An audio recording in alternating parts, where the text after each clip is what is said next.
Praise the Lord. परमेश्वर का मैं धन्यवाद करता हूँ ये सुंदर समय के लिए। ये समय जो परमेश्वर ने मुझे दिया है उसके लिए मैं परमेश्वर को हृदय की गहराई से धन्यवाद देता हूँ। और स्पेशली पास्टर डैनियल का मैं धन्यवाद देता हूँ जिनकी सौजन्य से अरोमा टीवी में परमेश्वर ने यह अवसर दिया कि मैं अपनी गवाही को शेयर करूं। परमेश्वर सच्चा है, हमारे जीवन के लिए सामर्थ्य है जो हरदम हम सबों के साथ में, उसके लिए मैं परमेश्वर को धन्यवाद देता हूं। इससे पहले कि मैं शुरू करूं, एक गीत को गाकर इसकी आगे को मैं शुरू करना चाहता हूं।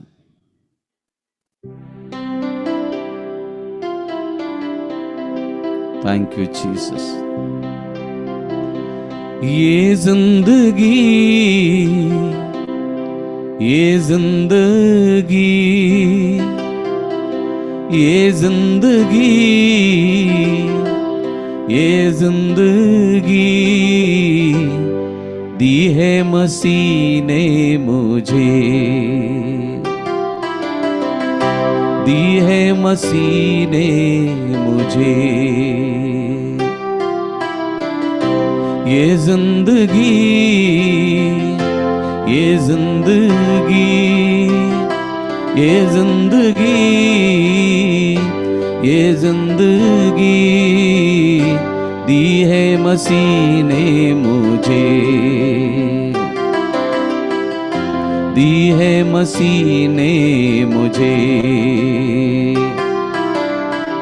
भटक रहा था इस दुनिया में अकेला ही अकेला,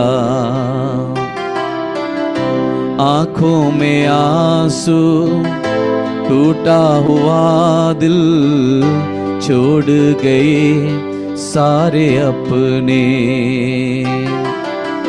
तब सुना मैंने एक आवाज़, तब सुना मैंने एक आवाज़, वो आवाज़ मसीह की, ओ वो आवाज़ मसीह की।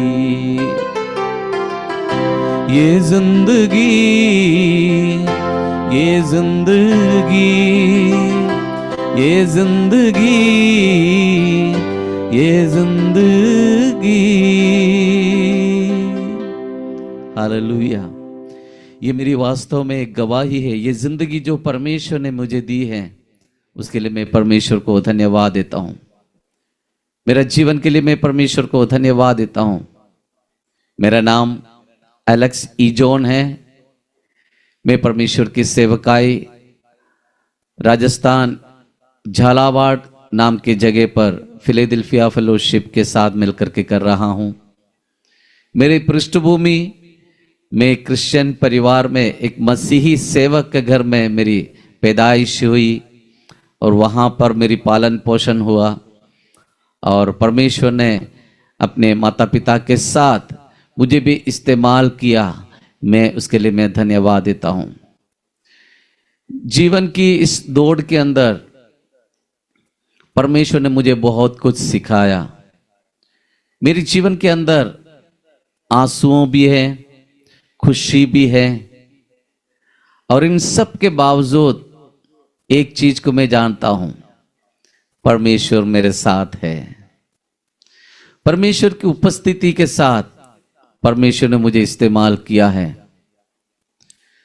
अभी मेरी उम्र 54 साल है, 54 इयर्स, और इन 54 साल के अंदर परमेश्वर ने बहुत दौर में से होकर गुजरने के लिए मेरी सहायता किया है।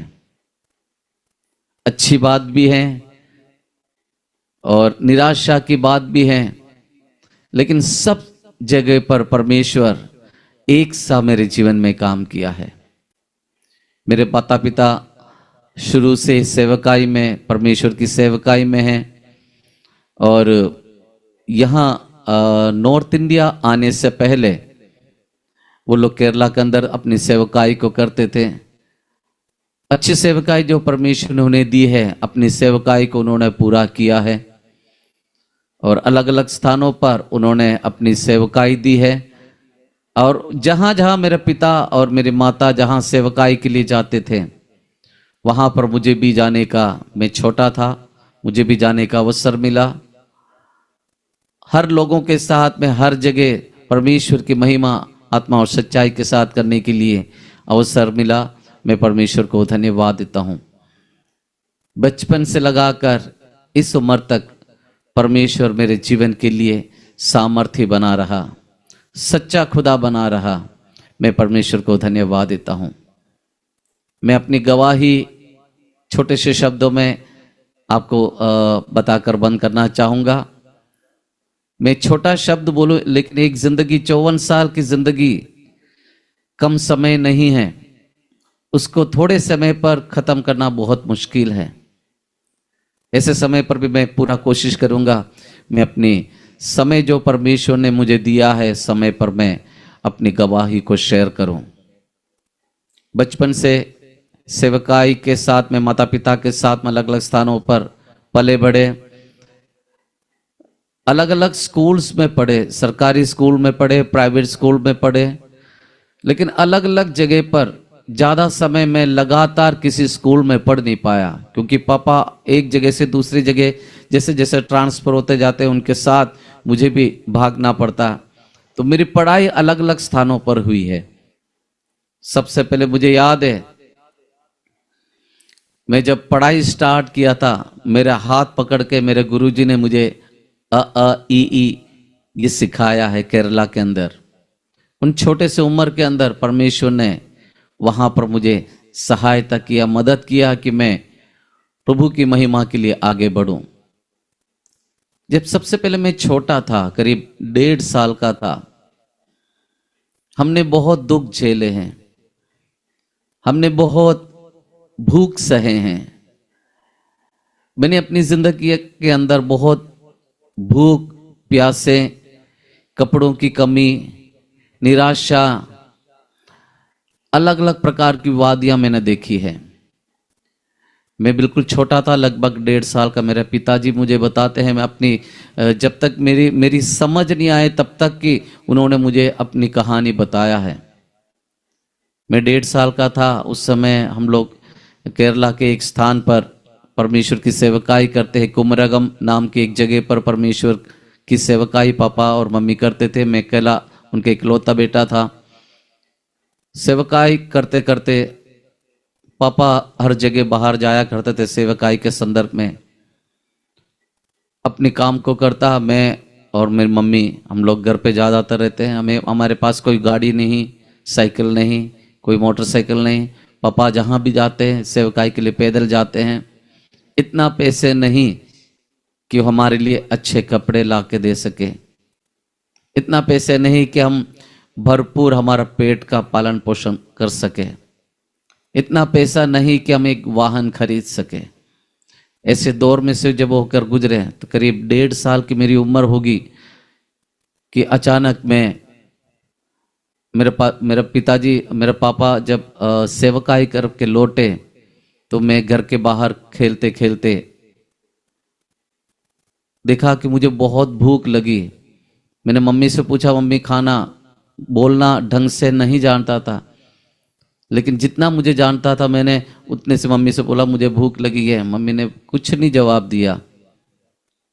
भूख के कारण बाहर मिट्टी पड़ी थी, रेत पड़े थे, उसको खाना चालू कर दिया भूख के कारण।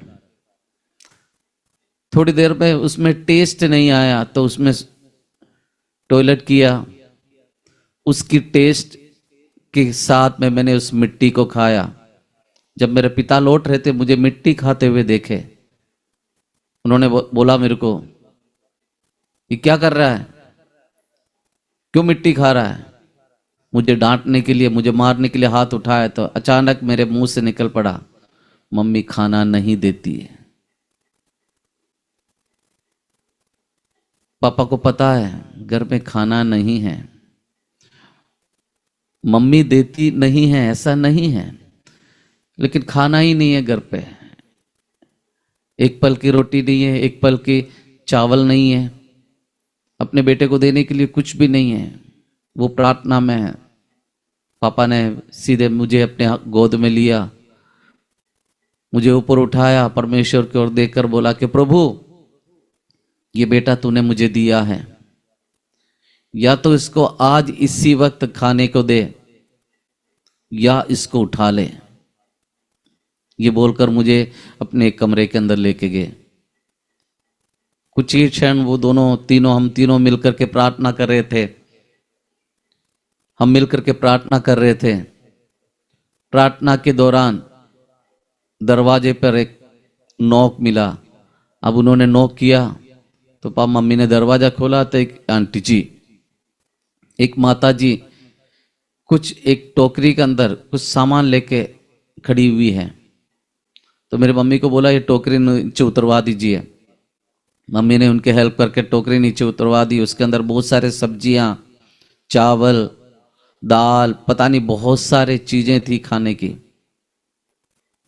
और उन्होंने बोला कि हमारे घर में शादी थी, बहुत सारे खाना बच गए, हमने सबको बांट दिए, कईयों के दे दिए, अब भी बचे हुए हैं। वो हमने बोला आप किसको दें? तो हमारे किसी ने बताया कि वहां पर एक पास्टर रहते हैं, आप वहां पर ले जाके दो, वहां पर लोग आते हैं, उनको ले जाके दे दो। तो ये टोकरी हम यहाँ पर लाए। मेरे पापा मम्मी ने उस टोकरी के लिए, उस खाने के लिए प्रार्थना करके मुझे भर पेट भोजन खिलाया। इतना मुझे खिलाया, यहां तक खिलाया मुझे उल्टी होने लगे। मैं परमेश्वर को धन्यवाद देते ऐसे दौर में से होकर मैं निकला हूं। और उसके बाद जैसा जैसा चलता गया, एक दिन की बात है, पापा सेवकाई करते करते वापस आ रहे थे, पैदल पैदल आ रहे थे। एक छोटी सी नाला थी हमारे घर के पास जहां हम लोग रहते थे, उसी स्थान पर जहां पर जिस जगह पर मैंने मिट्टी खाया उसी स्थान पर हम लोग रहते थे। मैं अपने दोस्तों के साथ 1.5 साल की उम्र है, दोस्तों के साथ खेल रहा था। खेलते खेलते अचानक उस छोटी सी नाले के अंदर गिर गया। वो नाला अच्छे बहाव वाले नाला था, जिसके कारण मैं बहते बहते बहते बहते जा रहा था। खूब सारे पानी पी लिया, भर पेट पानी पी लिया। लेकिन अचानक पापा कहीं से होके आ रहे थे कि नाले की ऊपर जो पुल बनी हुई थी, नाले के ऊपर जो पुल बनी हुई थी, पापा वहां पर एकदम रुक गए। रुकने के बाद देखा कि ये क्या कुछ चीज आ रही है। उन्होंने पहले तो सोचा शायद कोई कुत्ते का बच्चा होगा या कोई और जानवर जा रहे होंगे, तो उन्होंने इतना ध्यान नहीं दिया। फिर वो पुल के ऊपर चढ़े तो फिर देखा कि ये कोई जानवर नहीं है, कोई मनुष्य है, कोई बच्चा है। तो हमारे पास में हमारी परिवार जैसे एक परिवार भी, तो वहां पे एक छोटी सी बच्ची है मेरी उम्र की। तो पापा ने सोचा कि चलो हो सकती है वो बच्ची होगी। पापा ने देखा कि जो भी हो मनुष्य का बच्चा है। तो पापा एकदम से उस नाले पे उतरकर उस बच्चे को जैसे उठाया, उनको पता लगा कोई और नहीं, उनका अपना बेटा है, यानी मैं। परमेश्वर ने वहां पर भी मुझे बचाया। फिर धीरे मुझे वहां से लेके गए, लोग इकट्ठे हो गए, मुझे अलग अलग तरीके से ट्रीटमेंट दिया, मेरे पेट में से पानी निकालने के लिए कई बार। तो लोग उठाकर डॉक्टर के पास लेके गए। वो डॉक्टर बोले अगर ये 2 बार और पानी पी लेता, थोड़ा सा और पानी पी ले देता, तो ये बच्चा खत्म हो जाता। परमेश्वर को मैं धन्यवाद देता हूं, परमेश्वर ने मुझे वहां पर भी बचाया। परमेश्वर ने अपनी सुरक्षा मेरे हाथ में, मेरे जीवन में दिया है, उसके लिए भी मैं परमेश्वर को धन्यवाद देता हूं। दौर चलता गया, हमारी निराशाएं खत्म नहीं हुई, हमारी जो भूख के मामला खत्म नहीं हुआ, और एक जगह से दूसरे स्थान पर वहां पर भी सेवकाई करते गए। और मुझे याद नहीं है, लेकिन मेरे पापा मम्मी बताते हैं, हमें अपनी टेस्टिमनी बताते हैं कि कुमली नाम के एक जगह पर वो सेवकाई में आए, वहां पर भी काफी तंगी थी। ये 70s की बात है। वहां पर भी बहुत तंगी मुसीबत था, वहां पर रहते थे। पापा मम्मी के पास पहनने के लिए बहुत कम हुआ करता था, उनके पास ज्यादा ओढ़ने के लिए नहीं था, पहनने के लिए कुछ नहीं था। मम्मी की साड़ी हुआ करता था, उसका आधा फाड़ते पापा पहनते, लुंगी की जैसे पहनते हैं, आधा मम्मी ओढ़ती, मुझे ऐसे उघाड़े डाल देते थे। ऐसे दौर भी हमारे जीवन में आया, लेकिन परमेश्वर ने वहां छोड़ा नहीं। निराशाएं जरूर हुई, लेकिन परमेश्वर ने कभी लज्जित होने नहीं दिया, वहां से उठाया। धीरे धीरे मैं जैसा बड़ा होता गया, स्कूल में डाला, अलग अलग स्कूल के अंदर। केरला में लगभग 7 साल तक मैंने अपनी सेवकाई, अपनी पढ़ाई को भी किया है अलग अलग जगह पर। मैं परमेश्वर को धन्यवाद देते। एक समय आया, परमेश्वर ने पापा को दर्शन देकर बोला, जाओ आप नॉर्थ इंडिया में सेवकाई करो। तो वहां पर तो पापा ने परमेश्वर से पूछा, मैं जाऊं कहाँ, किसके, कौन मुझे बुलाएगा। ऐसे समय पर वहां पर एक कन्वेंशन हुआ। कन्वेंशन के अंदर वहां गया तो जो एक प्रीचर आए थे यहाँ पर नॉर्थ इंडिया से, उनका नाम है डॉक्टर थॉमस मैथ्यू। उन थॉमस मैथ्यू उन्होंने उनसे सारे परिचित वगैरह हो गए। बोला कि उन्होंने एक संदर्भ रखा, बोला कि नॉर्थ इंडिया में सेवा करने के लिए कोई तत्पर हो तो पापा ने सबसे पहला हाथ खड़ा कर दिया, जो भी इंटरेस्टेड है मुझसे मिले। तो पापा तुरंत बाद उन पास्टर से मिला, तो पहला व्यक्ति था जिनको वो राजस्थान लेके आया। मैं परमेश्वर का धन्यवाद देता हूँ। 1980 के अंदर पापा राजस्थान आ गए, 80 की शुरुआत में आ गए, 80 के आखिरी समय पर पापा हमें भी यहाँ लेके आ गए। मैं परमेश्वर को धन्यवाद देता हूँ। उनके साथ नॉर्थ इंडिया में कदम रखने का परमेश्वर ने हमें भी अवसर दिया। परमेश्वर को धन्यवाद देते। जब हम लोग यहाँ आए 3 से 4 हो गए थे, मेरी एक छोटी बहन भी हो गई थी, हम 4 जन यहाँ आए। यहाँ पर उदयपुर शहर के अंदर परमेश्वर के दास पास्टर थॉमस मैथ्यू के साथ में सेवकाई स्टार्ट की। वहाँ पर परमेश्वर ने पापा को अधिकाई से इस्तेमाल किया। केरला से पास्टर आया है, बहुत एनर्जेटिकली पास्टर से, तो परमेश्वर ने बहुत आय से उदयपुर शहर के अंदर आसपास के क्षेत्रों के अंदर अधिकाई से इस्तेमाल किए। और बीते कुछ समय उन्होंने एक प्रार्थना सभा को रखा, प्रार्थना सभा रखा, एक कैंसर पेशेंट के लिए प्रार्थनाएं की, 40 दिन को उपवास रखा। इस बीच में मेरी छोटी बहन, सर्दी की मौसम था, दिसंबर नवंबर की समय था, मेरी बहन काफ़ी बीमार हो गई। उस समय पापा दवाई वगैरह कुछ नहीं करते थे। केरला के उस समय पास्टर्स बहुत कट्टर होते थे, दवाई बिल्कुल नहीं, प्रार्थना से ठीक होते थे, ऐसे हुआ करता था। हमने कभी दवाई देखा नहीं था हमारी उस उम्र तक। तो मेरी बहन को अचानक बुखार हो गई, बुखार बढ़ते बढ़ते वो निमोनिया में बदल गए, उनके लंग्स लीवर सारे खराब हो गए, पूरा पस पड़ गए उनके लीवर के अंदर। तो एक समय आया, हम लोग जिस राजस्थान के अंदर 23 दिन हो चुके थे, 23 दिन के बाद में 27वां दिन मेरी बहन इस दुनिया को छोड़ गई। मैं बहुत निराश हो गया, मैं छोटा था। मेरी बहन के जाने के बाद मेरे साथ खेलने के लिए, मुझे बातचीत करने के लिए कोई नहीं था, लेकिन फिर भी परमेश्वर ने छोड़ा नहीं, परमेश्वर ने अपने काम को किया है। हमने मीटिंग बंद नहीं किया। पापा उस 40 दिन के मीटिंग को कंटिन्यू रखा, उस 40 दिन की मीटिंग को पूरा किया है। और जो कैंसर पेशेंट जो आंटी आई थी, परमेश्वर ने उन्हें भरपूरी चंगाई दी। मैं परमेश्वर को धन्यवाद देता हूँ। परमेश्वर हमारे साथ है। यहाँ दौर खत्म नहीं होता प्रियो। धीरे धीरे हम वहाँ से 4 जन आए थे, 4 से 3 हो गए। वहाँ से पास्टर थॉमस मैथ्यू ने मेरे पापा को बोला, ब्रदर एक कहीं जगह आप चूज कर लो, उस जगह पर जाकर परमेश्वर की सेवकाई करो।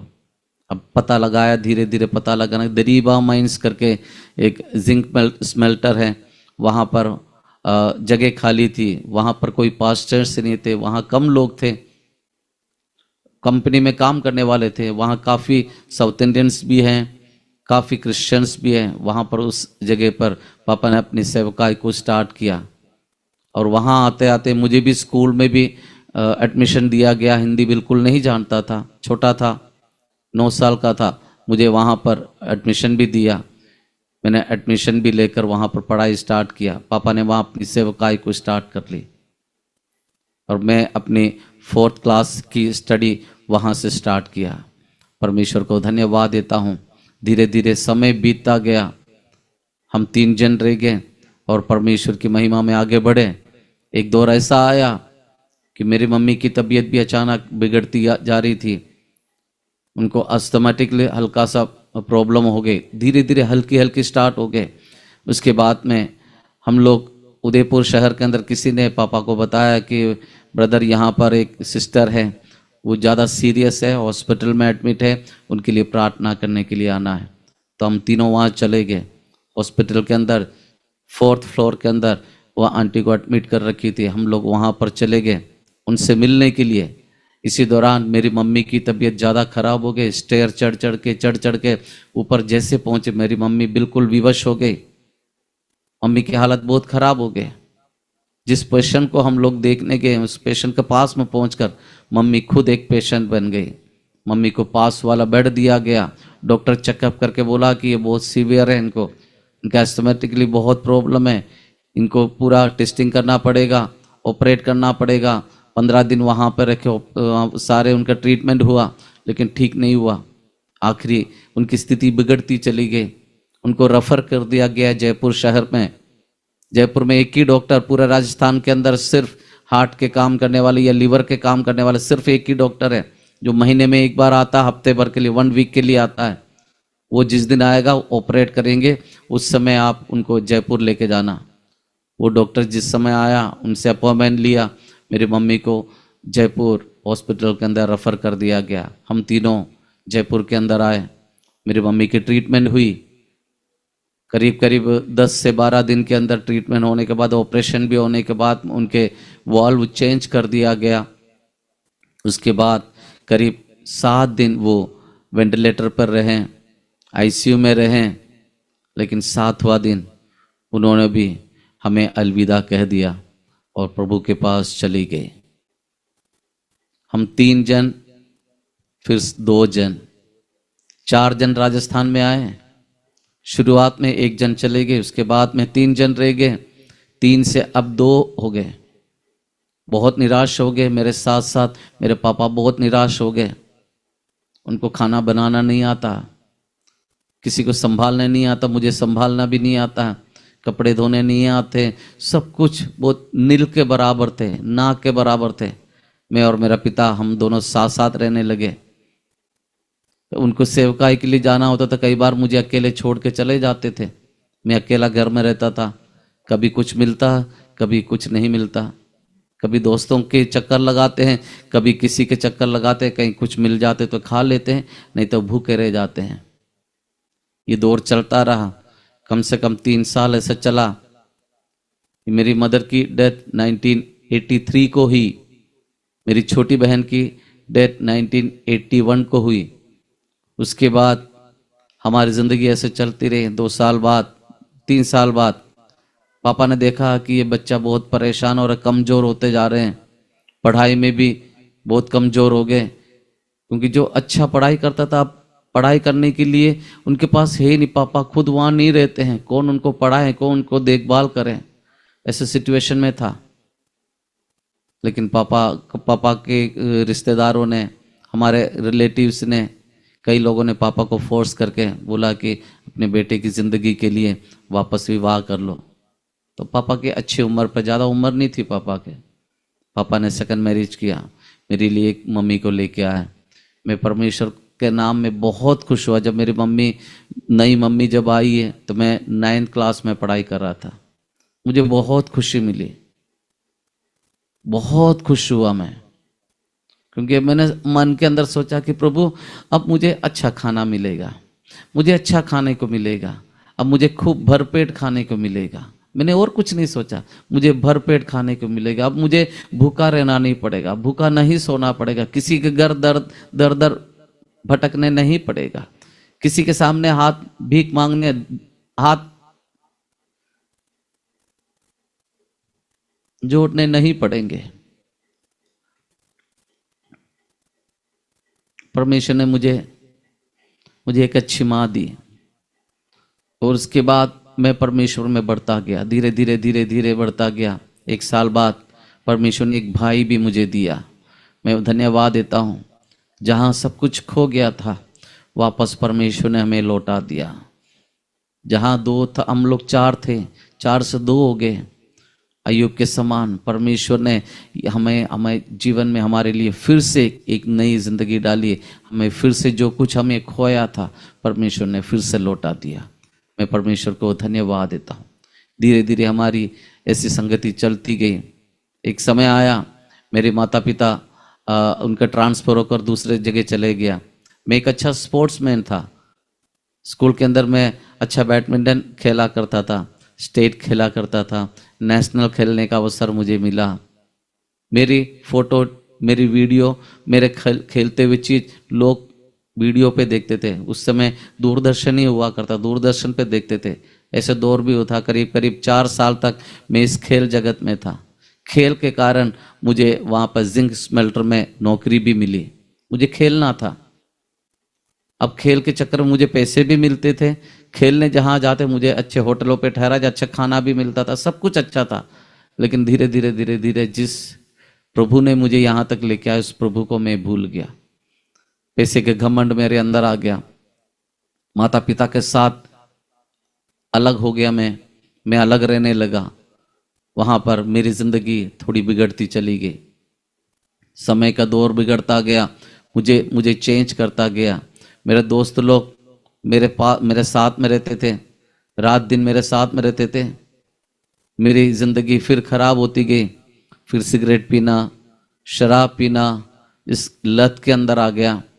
लगभग 3 साल तक मैं इस लत ने मुझे पकड़ लिया और धीरे धीरे मैं बिगड़ता चला गया। एक दौर ऐसा आया, मेरे घर के अंदर एक चोरी हो गई, जिसके कारण मेरे सारे सामान सब चोरी होने के सब कुछ चोरी हो गए। और इस बीच में मेरा मानसिक संतुलन बिगड़ा।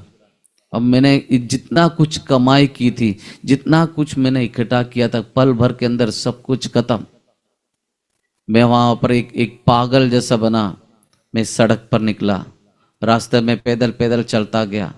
लोग मुझसे पूछते, मैं कोई जवाब नहीं देता। मैं कहाँ जा रहा हूँ मुझे कोई कुछ नहीं पता, क्योंकि एक पागल के समान हो गया था। अब मेरे पास कुछ भी नहीं है, मेरे दोस्त लोग भी नहीं है। मैंने जॉब भी करना छोड़ दिया, सब कुछ छोड़ के मैं पैदल निकल गया, रास्ते से निकल गया, अपने घर से निकला, क्योंकि घर में है ही नहीं कुछ। घर पूरा खाली कर दिया था लोग। पागल सा हो गया था। मैं निकला, पैदल चलता गया। जहां भी जा रहा हूं पैदल जा रहा हूं। रात को जहां मंदिर मिले, जहां जगह मिले, वहां सो जाता। मच्छर खाते हैं, सोता रहता। फिर चलता रहा, मैं चलता रहा। मुझे याद है, मेरे पास सिर्फ 300 350 रुपये मेरे जेब में थे जब मैं निकला था।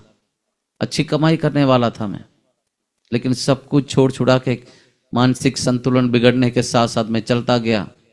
सिर्फ 350 रुपये लेकर, एक कंबल लेकर, मेरे पास एक ब्लैक कंबल था, वो चोरों ने सिर्फ कंबल को छोड़ दिया, बाकी सब कुछ लेके चला गया। मैं चला, मैंने कहा कि अब जिंदगी से तंग आ गया, मैं क्यों जी रहा हूं। मेरे मन के अंदर सवाल आया कि प्रभु अब जीना बेकार है। अब मेरे माता पिता मुझे एक्सेप्ट नहीं करेंगे, मेरे पापा मम्मी मुझे अब अपने साथ नहीं रखेंगे, क्योंकि मैं उनके साथ बुरा किया है, उनके साथ नहीं जाता था। कई बार मेरे पापा मेरे घर पे आके सो के चले जाते हैं, मुझे पता तक नहीं लगा। लोग मुझे बोलते थे क्या कल तेरे पापा आके चले गए, क्योंकि ऐसी कंडीशन थी मेरी। मैं परमेश्वर को धन्यवाद देता हूँ, परमेश्वर ने वहां पर भी मुझे बदला है। एक समय ऐसा आया कि मैंने सोचा कि अब आत्महत्या कर लूं, अब जीने से कोई फायदा नहीं है, अब मेरी जिंदगी खराब हो चुकी है, अब मुझे रहना नहीं है, मुझे इस दुनिया में जीना नहीं है। मैं रेलवे ट्रैक पे, वहां से दरीबा से निकला, फतेहनगर करके एक जगह पर पहुंचा। फतेहनगर नाम की जगह पर पहुंचने के बाद मैंने सोचा कि वहां पर ट्रेन चलती है, किसी भी रेलवे ट्रैक में सो जाएंगे, कोई भी ट्रेन आ जाएगी, चढ़ जाएगी। वहां पर थोड़ा पैसा जेब में था, जाके शराब के अड्डे में जाकर शराब पी खूब। उसके बाद में रेलवे ट्रैक पे मेरे पास में जो कंबल था ओढ़ के सो गया। मेरे प्रियो, मैंने बचपन से सीख के आया एक चीज, मैंने वहाँ पर भी किया। मेरे पापा मुझे बताते हैं हर चीज़ करने से पहले प्रार्थना करना, खाना खाने से पहले प्रार्थना करना, सोने से पहले प्रार्थना करना, स्कूल जाने से पहले प्रार्थना करना, हर चीज़ से पहले प्रार्थना करना। अब मेरी पागलपन बोले कुछ भी बोले, मैं आत्महत्या करने से पहले घुटने पर परमेश्वर से प्रार्थना की। शायद आपको हंसी आते होंगे इस चीज़ों को, आत्महत्या करने से पहले कोई आदमी प्रार्थना कर सकता, क्योंकि मुझे ऐसा सिखाया गया हर चीज करने से पहले प्रार्थना करना है। मैं ट्रैक पर, रेलवे ट्रैक पर पड़े, मैंने परमेश्वर से प्रार्थना किया कि प्रभु अब मैं तेरे पास आ रहा हूँ, मुझे नहीं जीना है, मुझे पता है मैं गलत कर रहा हूँ लेकिन मुझे नहीं जीना है। ऐसे कह के प्रार्थना करके आमीन करके मैं कंबल ओढ़ के सो गया। मैं आपको लिटरली सही बताऊं, जब सुबह में जब उठा उस रेलवे ट्रैक पर, मैं वैसा के वैसा पाया गया। ना उस ट्रैक पे कोई गाड़ी आई, ना कोई ट्रेन आई, ना कोई मुझे कुछ हुआ। मैं जब सुबह उठा मैंने सोचा कि अब तो परलोक पहुंच गए हैं। मुझे इतना पता था मैं स्वर्ग तो नहीं जाऊंगा, नरक में पहुंचेंगे। नरक कैसा होता मैंने आंखें खोल के देखी, मैंने कहा ये तो वही जगह है जहां मैं पहले रात को सोया था। मैंने कहा यहां पर मौत नहीं आई। वहां से उठा, अपना कंबल लिया, अपने कंधे पर रखा, फिर चल दिया। उसी शराब के अड्डे में जाकर थोड़ी सी और शराब पी ली, फिर चला, पैदल चला। ये याद नहीं मुझे कहाँ जाना है, मेरे सामने कोई ठिकाना नहीं कि मैं कहाँ जा रहा हूँ, मुझे कहाँ जाना है, मुझे क्या करना है, कुछ नहीं। एक पागल जैसा मैं चलता गया, चलते गए हाईवे पे अंदर, चित्तौड़ उदयपुर के हाईवे के अंदर मैं चलता जा रहा हूँ। चलते चलते मेरे दिमाग में आया ये जगह आत्महत्या करने के लिए ठीक रहेगी। यहाँ तो ट्रकें चलती हैं, बसें चलती है, रात को ट्रकें चलती हैं, ट्रक वाले तो शराब पी के गाड़ी चलाते हैं, ये किसी पर भी चढ़ा दे देंगे, अब मैं खत्म हो जाऊंगा। अब चलता गया, करीब 30-40 किलोमीटर चलने के बाद मैं थक भी गया। शराब की दुकान मिला, वहां से शराब पी, वहां पर रोड के बीचों बीच रातों रात प्रार्थना किया, प्रार्थना करके कंबल ओढ़ के आराम से सो गया। अब यही मैंने परमेश्वर से बोला कि प्रभु अब फिर से वही बात जो मैंने पहले रेलवे ट्रैक पे किया था, प्रभु तेरे पास आ रहा हूं, मुझे ग्रहण कर लेना, मुझे पता है मैं गलत कर रहा हूं लेकिन मेरे पास कोई चारा नहीं। प्रार्थना करके मैं सो गया। सुबह जब उठा इसी आशा से कि नरक में पहुंच गया। प्रियो मैं आपको बताऊं, सच बताऊं, मैंने देखा मेरे चारों ओर पत्थर, बड़े बड़े पत्थर लगा रखे, मैं बीच में पड़ा हूं। जो भी बसें आ रही है, जो भी ट्रकें आ रही है, जो भी ऑटो आ रही है, जो भी गाड़ी आ रही है, मेरी दोनों साइड में से होके जा रही है, मैं बिल्कुल बीच में पड़ा हूं।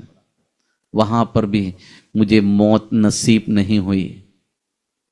तो मैंने थोड़ा सा निश्चय जाना, मैंने कहा कि प्रभु ये क्या मामला है, मैं मौत चाह रहा हूं लेकिन मुझे मौत नहीं आ रही है। वहां पर मैंने अपनी मौत को मात दे दिया। चलता गया, चित्तौड़ नाम की जगह पर पहुंचा। वहां पहुंचते ही मेरे हाथ में सिर्फ 10 रुपये, वो 10 रुपये लेके मैं एक बस स्टैंड पे बैठ गया। बस स्टैंड पे जैसे बैठा, एक बस आकर मेरे सामने, जस्ट सामने आके खड़ी हो गई और मुझे किसी ने ऐसा बोला कि इस गाड़ी में बैठ जा। अब मुझे कुछ नहीं पता किसने बोला, मुझे नहीं पता, किसी ने मेरे कान में आके बोला कि इस गाड़ी में बैठ जा। अब मैं उस गाड़ी में जाके बैठ गया। कंडक्टर आया, बोला कि कहाँ जाना है, मैंने कहा कि भिलवाड़ा जाना है। तो कितने रुपये हैं, बोला कि 10 रुपया। मेरे पास सिर्फ 10 रुपया है। वो 10 रुपये मैंने कंडक्टर को दिया और मैं भिलवाड़ा शहर पहुंच गया, जहाँ मेरे माता पिता रहते थे, जहाँ सेवकाई करते हैं। मैं वहाँ भिलवाड़ा पहुंचा। मुझे इतना पता था, हम लोग को ये बताया गया था कि भिलवाड़ा शहर ऐसी जगह है जहाँ जो नई गाड़ियाँ जो उठा लेते हैं, ये चोर ले जाते हैं, भिलवाड़ा में ले जाके बेच देते हैं या कटवा देते हैं, वापस सस्ते दाम पर बेच देते हैं। तो मेरे पास एक अच्छी गाड़ी थी, मैंने 1 हफ्ते पहले एक स्कूटर खरीदा था, वो स्कूटर भी चोर लेके गए। तो मुझे अच्छा लगा कि मैं भिलवाड़ा आकर वहाँ पर चेक करूँ। और वहाँ पर मैं भिलवाड़ा शहर के अंदर जहाँ ये सेकंड हैंड गाड़ियाँ वगैरह बिकती हैं, उन स्थानों पर मैं ऐसे चल रहा था रात की 2 बजे। तो मेरे सामने एक गाड़ी आकर, एक जीप आकर एकदम से खड़ी हो गई अब खड़ी होकर उसमें से 3-4 पुलिस वाले लकड़ी लेके लट लेके बाहर आए, तो एकदम से मैं घबरा गया, बोला कि कहाँ जा रहा है। मैंने कहा अब मैं उनको गलत तो नहीं बोल सकता ना, कि मैं गाड़ी देखने के लिए आया हूँ, मैं अपनी स्कूटर देखने के लिए आया हूँ। मैंने सीधे से बोला, डर के मारे बोला, मेरे पापा मम्मी के पास जा रहा हूँ। तो इतना मुझे पता था मेरा पापा मम्मी कहाँ रहते, मुझे पता था, उन्होंने एड्रेस दे रखा था, मैं कभी गया नहीं। मैं वहां से सीधे, उन्होंने मेरे को बोला कि चलो गाड़ी में बैठो। मैंने उनको बोला सर मैं पैदल चला जाऊंगा। नहीं, गाड़ी में बैठो। मेरी हुलिया देखकर उनको विश्वास नहीं होता था ये इसका भी कोई घर भी होता है, क्योंकि लंबे लंबे बाल, लंबे लंबे दाढ़ियां, लंबे लंबी मूछें, आदमी छोटा है लेकिन बहुत दिखने में बहुत खूंखार सा नजर आता था, बहुत अजीब सा नजर आता था। लेकिन मैं परमेश्वर को धन्यवाद देता हूँ, वो गाड़ी वालों ने मुझे सीधे मेरे घर के, मेरे पापा मम्मी जहाँ रहते थे वहाँ पर मुझे पहुँचाया। वहाँ पहुँचाने के बाद में मैंने देखा बाहर गेट पर पापा का नाम लिखा हुआ, पास्टर एजॉन। और सीधे मेरे को पुलिस वाले ने बोला कि चलो बेल बजाओ। मैंने जैसे बेल बजाया, मेरे पापा बाहर आए। रात को 2-2:30 बजे पापा बाहर आए। बाहर आके देखा कि पुलिस वाले खड़े हुए, किसी लड़के को लेके बैठे खड़े हुए। तो पापा से पुलिस वाले ने पूछा कि ये तुम्हारा बेटा है। तो मेरा हुलिया देख के पापा को पहचान में तो नहीं आया था कि ये मेरा बेटा है। तो अचानक मेरे मुंह से निकल पड़ा, पापा। अब मेरी आवाज सुनते पापा पहचान गए कि ये मेरा बेटा है। तो पुलिस वालों को उन्होंने बताया कि हाँ ये मेरा बच्चा है। अरे तुम तो पादरी आदमी है, तुम तो पास्टर आदमी होकर ऐसे ऐसे लड़के रखते, ये तुम्हारा बेटा है, कहीं दूर दूर से लगता ही नहीं कि ये तुम्हारा बेटा है। इतना बोल के, भला बुरा बोल के वो चले गए। मुझे पापा अंदर ले गए, पापा मम्मी अंदर ले गए। मैंने अपनी आप बीती सारी बताई उनको, ऐसा ऐसा मेरे साथ हुआ है, ऐसे कारण मैं यहाँ पर पहुँचा हूँ, सब कुछ। सुबह करीब करीब 7 बजे तक उनको अपने दास्तान सुनाते रहे। दूसरे दिन की सुबह मुझे पापा मम्मी और नीला के मुझे सीधे बार्बर शॉप ले गए, मेरे बाल कटवाए, मुझे एक आदमी बना, एक जानवर से मुझे एक आदमी बनाया, एक व्यक्ति बना, एक मनुष्य बनाया। मैं परमेश्वर को धन्यवाद देते ऐसे माता पिता के लिए जो अपने बच्चों के लिए अपने सब कुछ त्याग देते हैं। और वहां से मेरी एक नई जिंदगी शुरुआत हुई है। वहां से मैंने अपनी जीना सीखा है, एक नए समर्पण को मैंने देखा है। उस समय मेरी ज्यादा एज नहीं थी, मेरी 20-22 साल की एज थी। और वहां पर परमेश्वर ने मुझे बहुत कुछ सीखने के लिए समय दिया और मैं माता पिता के साथ में रहा। परमेश्वर को धन्यवाद देता हूँ। कुछ जॉब करने का भी सोचा वहाँ पर भिलवाड़ा शहर के अंदर। वहाँ पर कपड़े की फैक्ट्रियाँ काफ़ी हुआ करती हैं, जैसे हम लोग जानते हैं ग्वालियर, शूटिंग ये सब भिलवाड़ा से निकलते हैं। तो कई जगह पर मुझे नौकरी के लिए अवसर भी मिला। मैं 1 महीने से ज़्यादा किसी जगह नौकरी नहीं करता था, वहाँ से लड़ाई झगड़े करके भाग के आता था। तो पापा ने सोचा कि इसको किसी मिनिस्ट्री में डाल देते हैं। वहाँ पर एक सेवक था, इंडिया एवरेम क्रूसेड के एक सेवक था। तो उनसे बोला कि भाई इसको कहीं सेवकाई में लगा दो। तो उन्होंने सीधे मना कर दिया, सीधे मुंह पे बोल दिया उनको, ये सेवा नहीं कर सकता है, ये कभी सेवक नहीं बन सकता है, इसके हालत, इसकी बातचीत, इसके व्यवहार से कभी ये सेवा नहीं कर सकता है। लेकिन धीरे धीरे करीब साल भर में माता पिता के साथ रहने के बाद मेरी जिंदगी में एक चेंज आया, एक बदलाव आया। उस बदलाव को देखते देखते मुझे एवरेम क्रूसेड की सेवकाई में 1993 के अंदर वहाँ पर सेवकाई करने का अवसर दिया। वहाँ से मैंने 16 साल इंडिया एवरेम क्रूसेड के साथ परमेश्वर की सेवकाई अलग अलग स्थानों पर की है। परमेश्वर को धन्यवाद देते हैं। वहाँ मेरी दास्तान ख़त्म नहीं होता, मेरी सेवकाई वहाँ से स्टार्ट हुई है। उसके बाद में मुझे फील्ड की सेवकाई में मिला। मैं अपनी स्कूल की लाइफ के अंदर मैंने आरएसएस के अंदर काम किया है, मैंने शाखा की है, 5 साल शाखा की पढ़ाई की है, वहाँ पर ट्रेनिंग लिया है, मुझे लठ चलाना सिखाया है। आरएसएस का मुझे नेता भी बना दिया गया, मुझे ब्लैक बेल्ट का उसका डॉन भी बना दिया गया है। मैंने वहाँ पर अपनी 5 साल की ब्लैक बेल्ट उस ट्रेनिंग के अंदर मुझे अच्छे से ट्रेनिंग सिखाया गया, ये सब कुछ किया। लेकिन जब सेवकाई शुरू किया, मेरे पापा मुझे बोलते थे कि बेटा अब तुम सेवक हो, अब तुम एक पास्टर हो, तुम वो सेवकाई कर रहे हो, किसी के सामने हाथ नहीं उठाना। क्योंकि मेरा सिचुएशन ऐसा था, एक बोले दूसरा बोला, उसके बाद में मेरा हाथ उठ जाता था। उनको पता था, मेरे मम्मी पापा मुझसे वो इस चीज में काफी परेशान थे। कोई किसी के सामने जाने के लिए खड़ा में होता तो या तो मारपीट करके निकलता, या तो फिर लड़ाई झगड़ा गाली गलौज के अलावा मेरे जीवन में कुछ नहीं हुआ करता था। वहां पर उन्होंने मेरे को बोला कि मेरे को शिक्षा दी जाने से पहले, एक दिन पहले मेरे को बोला कि हाथ किसी पर नहीं उठाना। प्रियो, मैं आपको बताऊं, मैं सेवकाई के पहला दिन अपने ट्रैक के बंडल को लेकर निकला, एक गांव गए, गांव पे मैंने इतनी ट्रैक्स दी।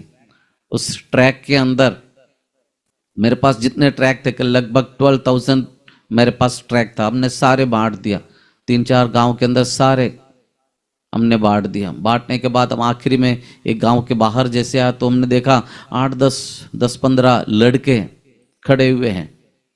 अब मैंने सोचा हमारे पास तो ट्रैक नहीं है, मेरे साथ एक और भाई भी था, मेरे पास ट्रैक नहीं है, अब हम ट्रैक्स कैसे करेंगे, उनको कैसे देंगे। हम वहाँ गांव के अंदर उस चौराहे के अंदर पहुंचे, ये सारे लड़के हमें एकदम गोल के अंदर आगे हमें बीच में रखा। मैंने एक व्यक्ति को ट्रैक दिया, अब ट्रैक जैसे दिया उन्होंने फाड़ के मेरे मुंह पे दे दिया। अब मैं समझ गया अब ये हमें नहीं छोड़ेगा। अब जैसे इतना बात करते करते करते पीछे से किसी ने मुझे लठ दिया, मेरा सीधे मेरे सिर के ऊपर मुझे एक लकड़ी से जोर से मारा। अब जैसे मारा मेरा होश खराब हो गया, मुझे समझ में नहीं आया क्या हुआ। मैं जैसे नीचे गिरा, फिर एक के बाद लातें घुसे, चेन से लकड़ियों से पता नहीं बुरी तरह मेरी पिटाई कर दी। हमारी साइकिल तोड़ दिया गया। मेरे साथ जो बंदा था उसको कुछ नहीं किया, मुझे बहुत पीटा गया, बहुत सारी पिटाई मुझे मिली। उसके बाद अधमरा अवस्था में मेरा दोस्त मुझे उठा के लेके आया, और एक साइकिल था, वो साइकिल उसने सिर पर उठाया और मुझे भी हाथ में लेकर चलता गया। बोला मेरे को कि आज के बाद इस गांव में दिखना नहीं चाहिए, शाम तक हम लोग उस गांव में आएंगे, वहां दिखना नहीं चाहिए, जहां तुम लोग रहते हो वहां दिखना नहीं चाहिए, तो वहां दिख गया तुमको मार डालेंगे। प्रियो, मैं उसी रात को मैं अपने माता पिता के पास चला गया, बोला कि मुझे सेवा एवा नहीं करनी है, सेवा एवा आप लोग करो, मुझे सेवा नहीं करनी, मुझे कोई काम नहीं करना, मैं जो काम पहले करता था मैं वही करूंगा। मेरे पापा की शिक्षा मुझे फिर से याद आई, तुम सेवकाई में निकलो, ये सब कुछ तुम्हारे पीछे आएगी, ये सब कुछ सामना करते हुए आगे जाना है। उसको आगे लांग के जाने वाला विश्वास योगी परमेश्वर का बंदा ठहरेगा। उन्होंने कई बातें मुझे बताया है, मुझे बहुत बात याद आ गई। 1 हफ्ते तक मैं माता पिता के साथ में रहा, उसके बाद में फिर उस गांव में आए, गांव में आकर अपने सामान हमान सब बांधे, फिर एक अलग से गांव के अंदर हमें शिफ्ट कर दिया गया। वहाँ पर मैंने 3 साल वहाँ पर सेवकाई की है। उसके बाद में जयपुर शहर के अंदर आया, जयपुर शहर के अंदर सेवकाई स्टार्ट किया। उसके बाद में मुझे बाइबल स्कूल भेज दिया गया, बाइबल स्कूल के अंदर भी सेवकाई करने का परमेश्वर ने अवसर दिया। बाइबल स्कूल जैसे ही ख़त्म हुआ, मेरा विवाह के लिए सारी बातें स्टार्ट हो गई। 1999 के अंदर मेरा विवाह हुआ।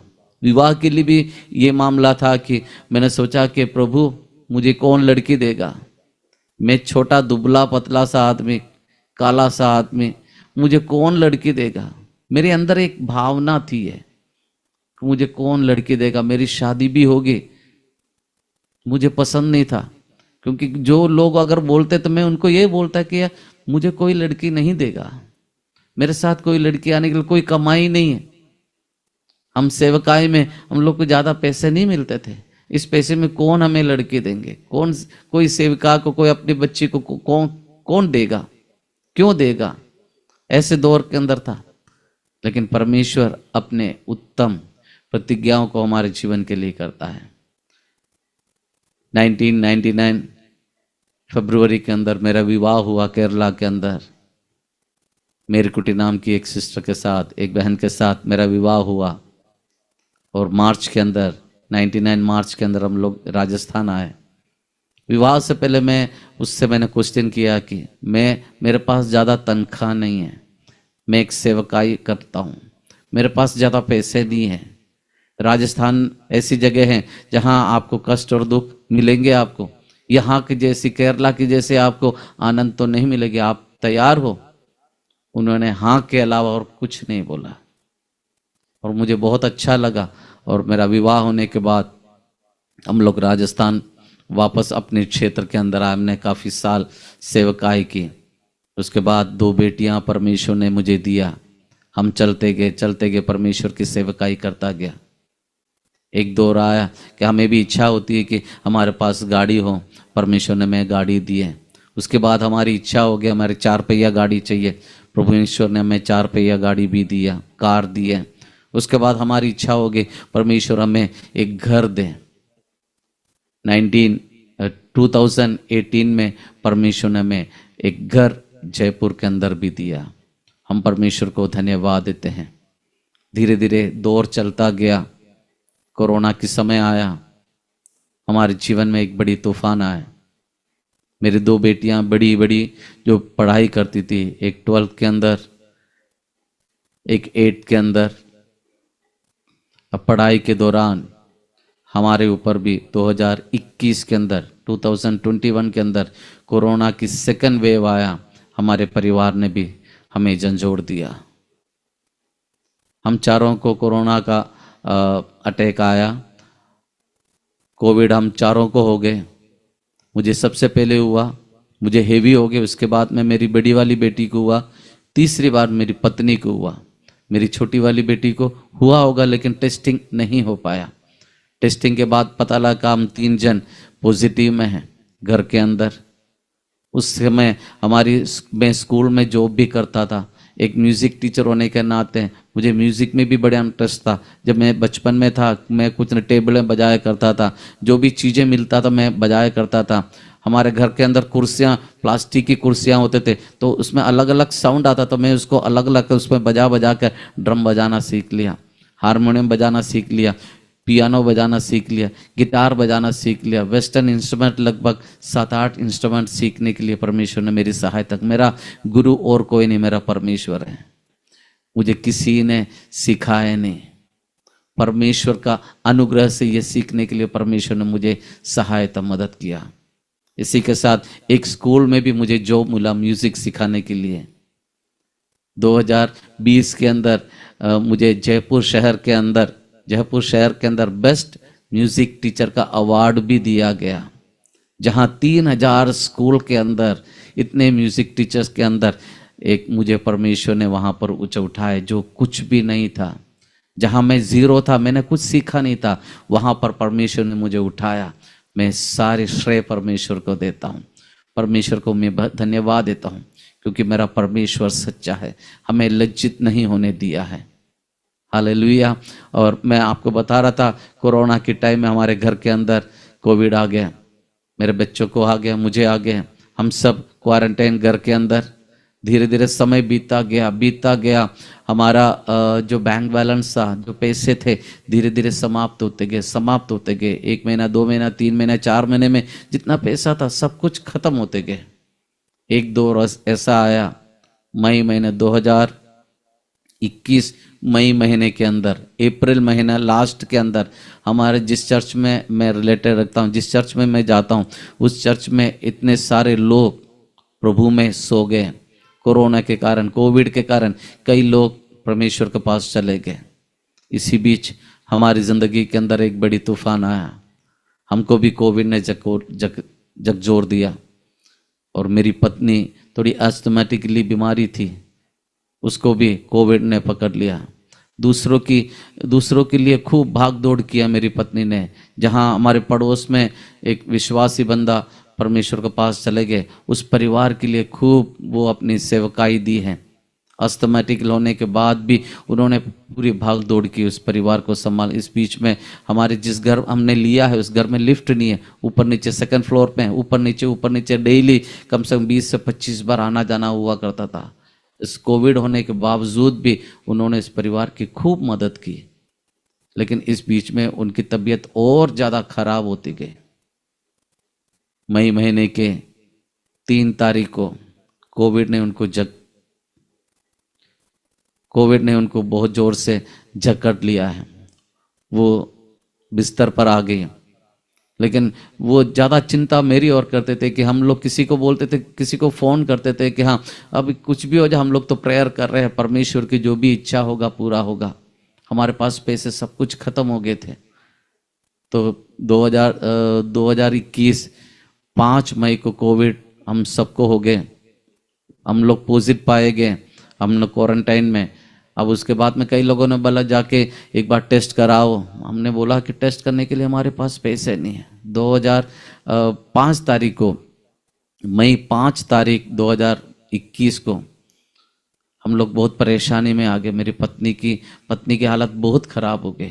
मेरे पास एक सिंगल पैसा नहीं, मेरे घर के अंदर सामान भी बहुत कम, सिर्फ खाने के लिए बड़ी मुश्किल से हम लोग गुजारा चल रहे थे।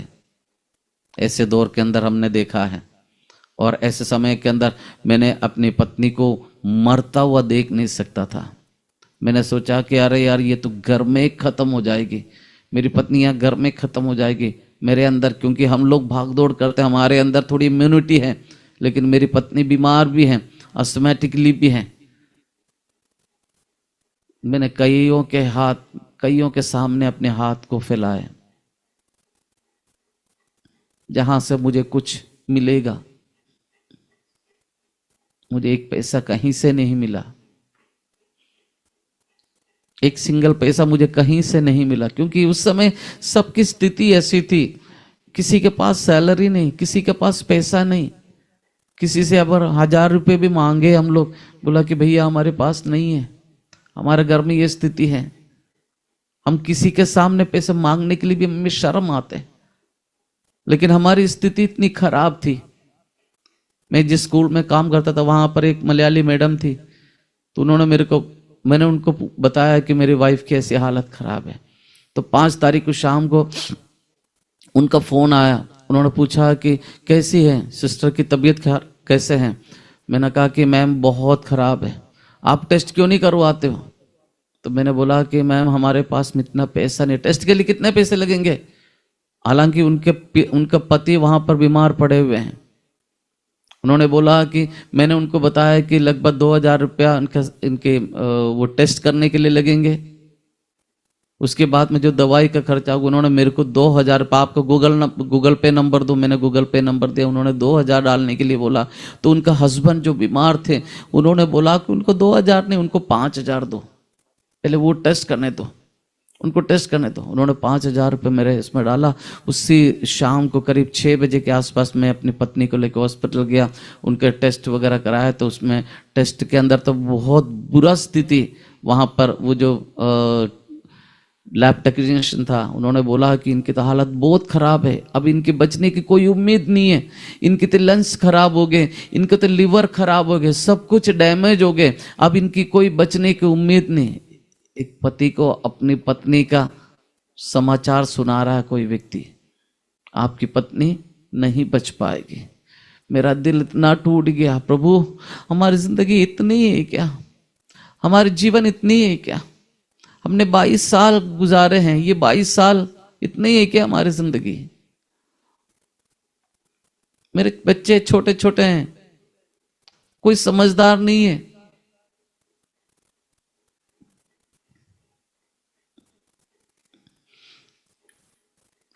परमेश्वर ने हमें वहां छोड़ा नहीं। हम लोग घर जाते वक्त मेरी एक सिस्टर का फोन आया कि बोला भैया आप इसको लेकर हॉस्पिटल में आ जाओ, बड़े हॉस्पिटल में लेके आओ। हम लोग हॉस्पिटल में लेके गए। वहां जाने के बाद में पता लगा वहां पर एक भी बेड नहीं है, खाली नहीं है। आपको वहां पर रहना कैसा होगा, कुछ भी हो। हम लोग हॉस्पिटल लेके गए।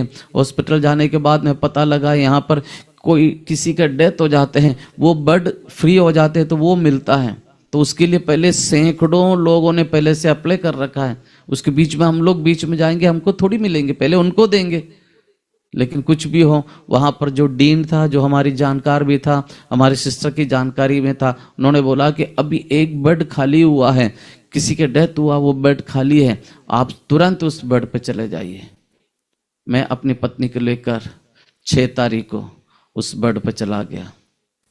प्रियो मैं बताऊं, 1 साल हमने एक दिन 24 आवर्स हमने इतना स्ट्रगल किया। जाते पहले उनको वेंटिलेटर की मशीन वहाँ पर फ्री उन्होंने अलॉट करा दिया, जबकि वेंटिलेटर में 2-2 जन हुआ करता, तो उस वेंटिलेटर में 30 लोग हैं। 2 जगह की जगह 30 लोग वेंटिलेटर के अंदर। बाहर ही वेंटिलेटर का मशीन लगा दिया हमारे लिए।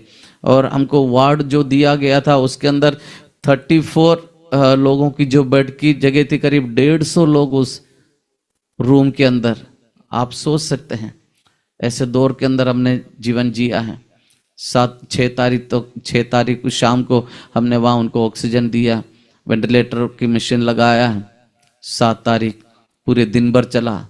7 तारीख रात मतलब 8 की सुबह 12:10 पर मेरी पत्नी ने आखिरी सांस ली मेरे गोद के अंदर। मेरे देखते देखते मैंने सुना था मौत ऐसी होती है, सांस ऐसे जाते हैं, लेकिन मैंने सामने देखा है।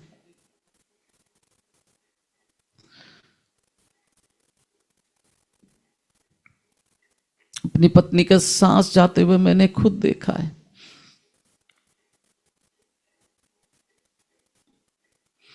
मैंने परमेश्वर से क्वेश्चन नहीं किया। बहुत सारे क्वेश्चन आए, लेकिन मैंने परमेश्वर से क्वेश्चन नहीं किया, परमेश्वर ऐसा क्यों? बिना मेरी पत्नी के मेरे जीवन बेकार था। उसके बगैर मैं कहीं नहीं जाता था।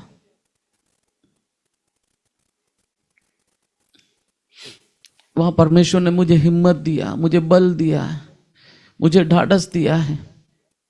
मैंने अपने रिश्तेदारों को, जिन जिनको मैं बोलना था, मैंने सबको बोल दिया कि ऐसा हो गया है। अब वो हिम्मत मुझे कहां से मिली मुझे नहीं पता है। बाद में जो हॉस्पिटल में जो बॉय थे वो लोग बैग लेके आए। इसके बीच में मैंने जितने भी वो लिख पढ़ाई करना था वो सब मैंने कर दिया। मैंने अपने लोगों को फ़ोन कर दिया, और वो जो ऑफिस वहाँ जो हॉस्पिटल में बॉय था वो बैग लेके आया इनको अंदर डालने के लिए, इनको फिर मोर्चरी रखना है। प्रियो मैं जानता हूँ वहाँ की सिचुएशन क्या था।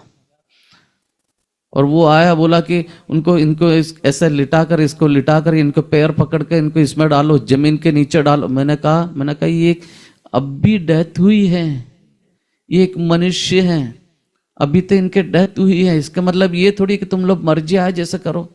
मैंने उनको डांट लगाया।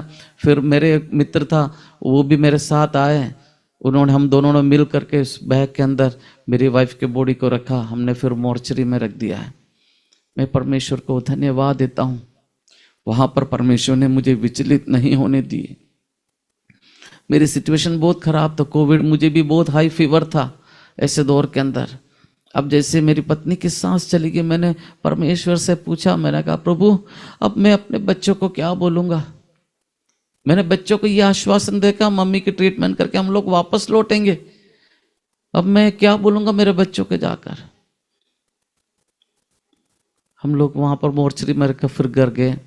फ्यूनरल के अंदर जहां बहुत मुश्किल का दौर था, कोई नहीं होते थे, हॉस्पिटल वाले 4 जन इस हाथ पकड़ लिया उस हाथ में पकड़ लिया, बस खत्म।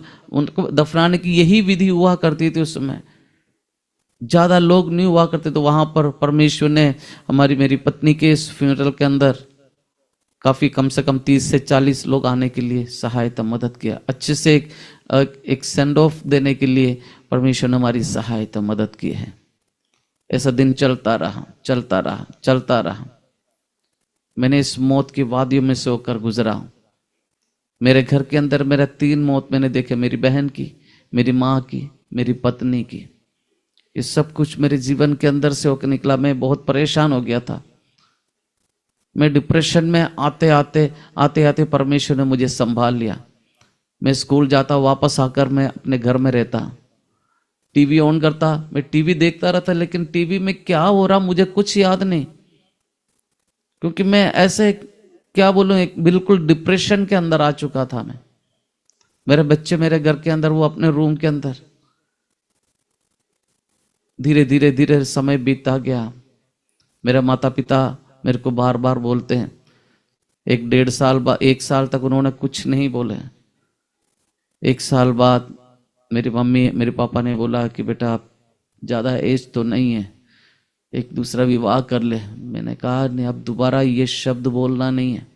उनको मैंने डांट के यही बोला, दोबारा ये बात मुझसे बोलना नहीं है। अब वो मेरे हृदय से निकलने का सवाल ही नहीं उठता। आप बोल रहे कि विवाह कर लो दूसरा। हम लोग ऐसे रहे करीब 1.5 साल तक। रहने के बाद में मैंने मेरे बच्चों को बोला कि हम लोग थोड़ा सा घूम के आएंगे, हम लोग थोड़ा केरला चले गए, थोड़ा सा हमारी सिचुएशन चेंज करने के लिए हम लोग थोड़ा केरला वगैरह गए और जाके घूम के आने के लिए हम लोग गए केरला। तो वहाँ पर मेरे एक चाचा ने मेरे को बोला, उन्होंने मेरे को बोला कि बेटा ऐसा तो चलेगा नहीं, जिंदगी तेरी है, लड़कियां हैं, इनकी तो शादी करके भेज दोगे, फिर तू अकेले रह जाएगा, तुझे संभालने वाला, तुझे बहुत सारी जिंदगी निकालनी है, सेवकाई करनी है, कौन तेरी मदद करेगा, तो कौन किसके साथ तू अपनी बात को शेयर कर सकता। तो एक बार दोबारा विवाह कर ले। तुम्हारे पास में एक बहन है, हमारी अच्छे जानकार है। तो एक बार ये सब कुछ कहते, मेरे अंदर तो बिल्कुल उनके प्रति एक गुस्सा था। मैंने कि ये शब्द बोलते विवाह कर ले, ये बोलते ना, मेरे अंदर तो गुस्सा भरा आया था, लेकिन बाहर नहीं आ रहा था। तो उन्होंने उसके बाद में मेरे को बोला कि तू उससे विवाह, तू एक बार उससे मिल ले, उस लड़की से मिल ले, तू करे शादी करे या ना करे वो बात की बात है, एक बार उस लड़की से मिले। उसका नाम भी मेरकुटी है। अब जैसे ये मेरकुटी नाम मेरे पास में उन्होंने जैसे बोला, मेरे एकदम से रोंगटे खड़े हो गए। बोला कि ये मेरकुटी जो मेरी गई है, अब क्या वो मेरकुटी मुझे वापस आ रही है क्या? ये मेरकुटी मेरे जीवन में नहीं जाएगी क्या? जिस मेरकुटी को मैं भूल नहीं सकता, तो क्या परमेश्वर तो कुछ अलग से करना चाहता? तो मैंने उस नाम के कारण उस बहन से देखने के लिए गया, और वहां पर सबसे पहले मैं उस बहन से मिला। उन्होंने सबसे पहला क्वेश्चन मुझसे किया कि बच्चे नहीं आए क्या? वो सुन के मुझे इतना अच्छा लगा। एक स्त्री, एक पराई स्त्री आकर मुझसे बोले कि क्या आपके बच्चे नहीं आए? कि जिसको मैं देखने गया वो मुझसे पूछ रही कि आपके बच्चे नहीं आए? कि मुझे बच्चों से मिलना है, मुझे बच्चों से बात करना है। अब कुछ भी हो, परमेश्वर की योजना बताओ, परमेश्वर की प्लानिंग बताओ। करीब 1 साल बाद हमारा विवाह हो गया। परमेश्वर ने मेरी जो खोई हुई जो मेरकुटी मुझे वापस दिला दिया, मेरे जीवन के अंदर एक खुशहाल जिंदगी भर दिया। आज 2 साल हो चुके हैं, 2.5 साल हो चुके हैं। मैं मेरी पत्नी के साथ बहुत खुश हूँ, मेरे बच्चे भी बहुत खुश हैं। उनके 2 बच्चे हैं, एक बेटा एक बेटी हैं, वो लोग भी बहुत खुश हैं। जहाँ हम लोग 3 रह गए थे, वहाँ पर आज हम 6 हो चुके हैं। परमेश्वर ने हमें डबल दिया है। मैं परमेश्वर को धन्यवाद करता हूँ उसकी योजनाओं के लिए, उसके सामर्थ्य कामों के लिए, उसके अद्भुत कामों के लिए। परमेश्वर सामर्थ्य है। मेरी जिंदगी फिर से मुझे लेके आया, मेरी खुशी को परमेश्वर फिर से लेके आया है। मेरी जो सेवकाई को परमेश्वर ने एक कदम और आगे बढ़ाया। मैं एक वर्शिप लीडर ही था, मैं एक चर्च के लीडर था, आज परमेश्वर ने मुझे एक पास्टर बना के खड़ा कर दिया है। उसकी महानता है। हालेलुया। प्रियो, मैं परमेश्वर को धन्यवाद देता हूँ इस सुंदर समय परमेश्वर की महिमा करने के लिए, परमेश्वर की स्तुति करने के लिए, परमेश्वर की महिमा करने के लिए परमेश्वर ने अवसर मुझे भी दिया है। उसके लिए मैं परमेश्वर को धन्यवाद देता हूँ। आप सबका मैं हृदय की गहराई से धन्यवाद करता हूँ जो मुझे बराबर सुनते आए हैं, मुझे देखते आए हैं। मेरे लिए प्रार्थना करें, मेरे परिवार के लिए प्रार्थना करें। मेरे साथ मेरी पत्नी है, मेरे 4 बच्चे हैं, मेरी 3 बेटियां हैं, एक बेटा है। बड़ी बेटी का नाम आंसी है, सेकंड वाले बेटे का नाम एप्सन है, तीसरा बेटी है उसका नाम अस्मी है, 4th मेरी बेटी है हेप्सिबा, इन चारों को अपनी प्रार्थना में स्मरण रखें। मेरी पत्नी का नाम मेरी कुटी है, मेरा नाम अलग से है। हम परमेश्वर की सेवकाई में निरंतर आगे बढ़ रहे हैं। हर एक उन सारी बातों को भूलकर परमेश्वर हमें आगे लिए जा रहा है। जो उसका काम जो परमेश्वर ने हमें दी है, जिम्मेदारी के साथ और विश्वास योग्यता के साथ, समर्पण के साथ उसको पूरा करने के लिए परमेश्वर हमारी सहायता मदद करे। परमेश्वर ने जो समय हमें दिया है उसके लिए हम परमेश्वर को धन्यवाद देता हूँ। परमेश्वर दास का भी हृदय के गहराई से धन्यवाद देता हूँ, जिन्होंने मुझे ये अवसर दिया है कि मैं इस अरोमा टीवी के साथ मिल करके परमेश्वर के महिमा कर, मुझे सुनने वाले, मुझे देखने वाले आप सबको हम आशीषित करते हैं। हालेलुया। हम परमेश्वर को धन्यवाद करें। आइए अपनी आंखों को बंद करें, प्रार्थना करें। सर्वशक्तिमान पिता परमेश्वर, हम आपको धन्यवाद देते हैं इस सुंदर और अच्छे समय प्रभु आपने हमारे जीवन में दी है। हम आपको धन्यवाद देते हैं। आप सामर्थ्य हैं, आप जयवंत हैं, आप हमारी चिंता करते हैं प्रभु। हम आपको धन्यवाद देते हैं, प्रार्थना करते हैं यहाँ तक आपने में संभाला है, जवानी की अवस्था से, बचपन की अवस्था से इस उम्र तक खुदावंद आपने में स्थिर किया है। हम आपको धन्यवाद देते हैं परमेश्वर। हम खड़े नहीं हुए हैं, आप हमें खड़ा किया है, उसके लिए हम आपको धन्यवाद देते हैं। और निरंतर विश्वास योग्यता के साथ जो जिम्मेदारी परमेश्वर आपने में हमारी कांधों पर दी है उसको पूरा करने के लिए सहायता कर। मैं अपने आप को, अपने परिवार को आपके हाथों में सौंपते हैं। धन्यवाद देता हूँ पास्टर के लिए, धन्यवाद देते हैं जिनके सौजन्य से ये अवसर मुझे भी दिया कि परमेश्वर इस प्लेटफॉर्म पर आकर आप परमेश्वर की महिमा कर सको। मुझे सुनने वाले मेरे प्रिय भाई बहनों पर आपकी ब्लेसिंग को बोलते हैं, आपकी आशीष को बोलते हैं, आपकी छुटकारे को बोलते हैं। हम मिल करके इस देश के अंदर, इस भारत के अंदर, इस परमेश्वर, इस पूरी दुनिया के अंदर परमेश्वर के नाम को ऊंचा उठाने के लिए सहायता कर। सारी आदर महिमा हम आपको देते हैं, प्रभु यीशु मसीह के नाम से मांगते हैं, आमीन आमीन। Thank you so much, thank you so much. परमेश्वर आप सबको बहुत आय से आशीष दे।